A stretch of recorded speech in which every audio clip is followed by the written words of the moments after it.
বিসমিল্লাহির রহমানির রহিম। আসসালামু আলাইকুম। উম্মেস ওয়ার্ল্ড থেকে সবাইকে স্বাগতম। আজকে আমি গরুর মাংস রান্না করব একটু ভিন্নভাবে। আজকে গরুর মাংসটা রান্না করব মশলা গরুর মাংস কারি। এর জন্য আমি যে মশলাটা নিয়েছি এখানে হলো আস্ত জিরা, আস্ত ধনিয়া, পাঁচফোড়ন এবং রাঁধুনির একটা মশলা আছে, সেটা বাজারের রাঁধুনি মশলা না, এটা একটা মশলার নামই রাঁধুনি। সেই মশলাটা দিয়ে আমি এটা ভেজে এবং শুকনো মরিচ ভেজে এটাকে আমি ভালো করে মিহি করে নেব। একেবারে মিহি না, আধা আধা বাটা যেরকম হয় সেরকম আধা বাটা মিহি। পাঁচফোড়ন মশলাগুলো একটু ভালোভাবে মিহি করে নেব, কিন্তু এই শুকনো মরিচটা আধা আধা থাকবে, একেবারে মিহি না। এখানে আমি গরুর মাংসটা একটু শিলপাটায় একটু ছেঁচে নেব, এটা তাই করতে হয়। একটু শিলপাটায় সলিড মাংসগুলো একটু ছেঁচে নিয়ে এটা এই মশলার মধ্যে দিয়ে মাখাতে হবে। সাথে হলুদের গুঁড়া, মরিচের গুঁড়া, লবণ তো দিতেই হবে, লবণ দিয়েছি। তারপর দেব হলুদের গুঁড়া, মরিচের গুঁড়া, ধনিয়ার গুঁড়া, জিরার গুঁড়া, আর আদা রসুন পেস্ট, দারচিনি, লবঙ্গ, তারপরে গোলমরিচ, যা যা লাগে সেগুলা, আর হলো তেল। এগুলো সব দিয়ে আমি এটা ভালোভাবে মাখিয়ে নেব।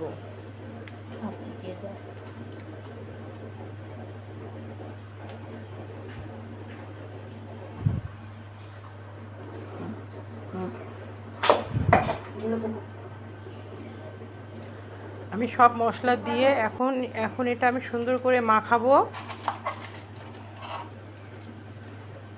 এটা অনেক মাখাতে হবে, ভালোভাবে মাখিয়ে নিতে হবে। মশলাগুলোর সাথে এটা সুন্দরভাবে মাখিয়ে নিতে হবে।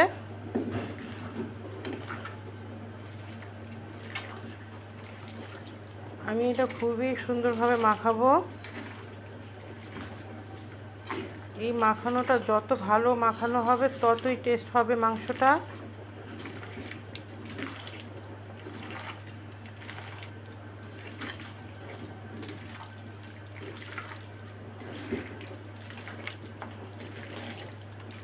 সব মশলাগুলো দিয়ে সুন্দর করে মাখিয়ে নিয়ে এটা আধা ঘন্টার মতো ম্যারিনেট করে রাখতে হবে।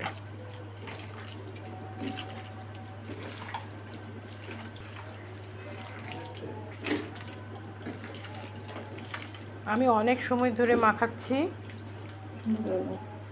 আমার মাখানো শেষ। এখানে আমি একটু হাত ধোয়া পানি দিয়ে আধা ঘন্টা ম্যারিনেট করে রাখবো। এই ফাঁকে আমি পেঁয়াজ বেরেস্তাটা করে ফেলবো। এখানে পেঁয়াজ বেরেস্তা লাগবে।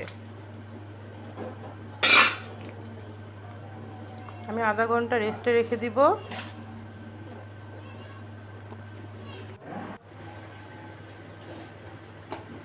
এখানে আমি পেঁয়াজটা ভেজে নিব। আমি পেঁয়াজটা বেরেস্তা করে ফেললাম, আমি উঠিয়ে রাখবো।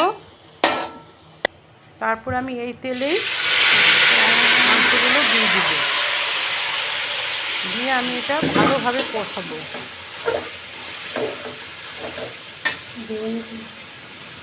অনেক ভালোভাবে কষাতে হবে এই মাংসটা।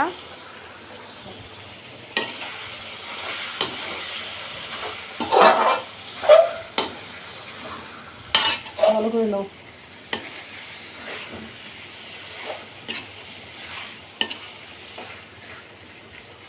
আমি খুব ভালোভাবে কষিয়ে নিচ্ছি।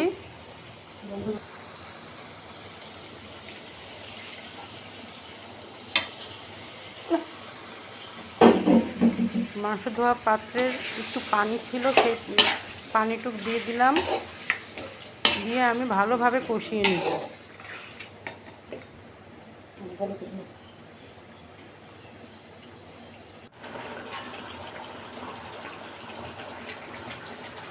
মোটামুটি কষানো হয়ে গিয়েছে। তারপরে আমি এখানে আলু দিয়ে দিব।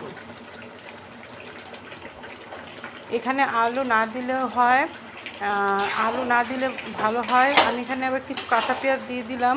কাঁচা পেঁয়াজ দেওয়ার পর আমি আলু দিয়ে দিব। পেঁয়াজ এখানে কাঁচা পেঁয়াজ দিলেও হয়, না দিলেও হয়, আমি আবার একটু দিয়ে দিলাম। আর আলু না দিয়েও এটা রান্না করলে আরও বেশি টেস্ট হয়। আমি আবার একটু আলু দিলাম, কারণ আমার বাচ্চারা আলু পছন্দ করে। আপনারা আলুটা না দিলেও পারবেন।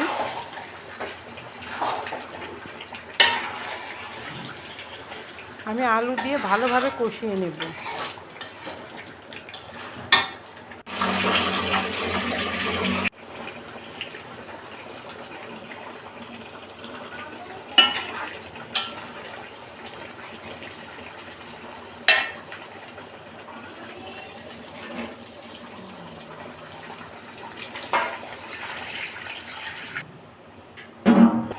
এখন আমি পানি দিয়ে দিব মাংসটা সিদ্ধ হওয়ার জন্য।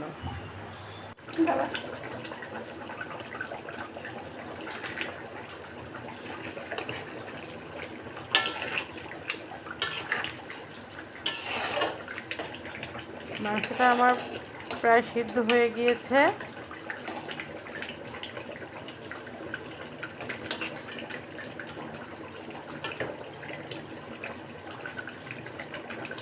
এই যে কত লোভনীয় হয়েছে। আলুটা একেবারে সিদ্ধ হয়ে গিয়েছে, কিন্তু একটুও ভাঙেনি। এখন আমি এখানে পেঁয়াজে করে রাখা বেরেস্তাগুলো দিয়ে দিব। তারপর এটা আমি একটু রেখে নামিয়ে নেব। হয়ে গেল আমার গরুর মাংসের মশলা কারি। এভাবে একদিন রান্না করে খেয়ে দেখবেন, অনেক টেস্ট হয়।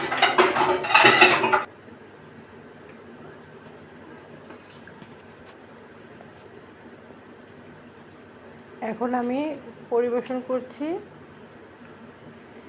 এইভাবে গরুর মাংস রান্না করলে অনেক মজা হয়। সামনে আমাদের কুরবানি ঈদ আসছে, অনেক রকম আইটেম গোস্ত রান্না হবে। আমি আশা করব এরকমভাবে একবার ট্রাই করবেন, খুবই ভালো লাগবে। সবাইকে উম্মেস ওয়ার্ল্ডের পাশে থাকার অনুরোধ করে আমি আমার এই ভিডিও এখনই শেষ করছি। আল্লাহ হাফেজ।